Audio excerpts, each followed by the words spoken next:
அவர் நம்மை வெறுத்து தள்ளி இருக்கிறாரா? அவருடைய அரவணைப்புக்குள்ளதான் நம்ம இருக்கிறோமா? அவருடைய இரக்கம் நமக்கு கரெக்டா கிடைக்குதா? அவருடைய தயவு நமக்கு சரியான நேரத்துல நமக்கு அவருடைய தயவு கிடைக்கிறதா?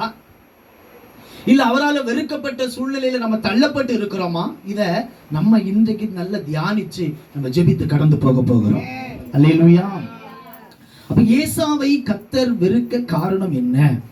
ஆதியாகமம் 25:32 நீங்க வாசித்து பாத்தீங்கன்னா அங்க சொல்லப்பட்டிருக்கிறது. எல்லாரும் ஆதியாகமத்தை எடுத்துக்கொள்ளுங்க. ஆதியாகமம் 25 அதிகாரம் 32 வசனத்தை சத்தமா ஒருவர் வாசிக்கலாம். அதற்கு ஏசா, நான் சாக போகிறேனே.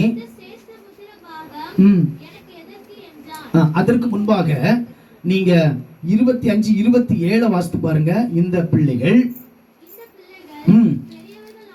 பெரியவர்கள் ஆனபோது ஏசா வேட்டையில் வல்லவனும் வன சஞ்சாரியுமாய் இருந்தான். யாக்கோபு குணசாலியும் கூடாரவாசியுமாய் இருந்தான் என்று எழுதப்பட்டிருக்கிறது. இந்த ரெண்டு பிள்ளைகளும்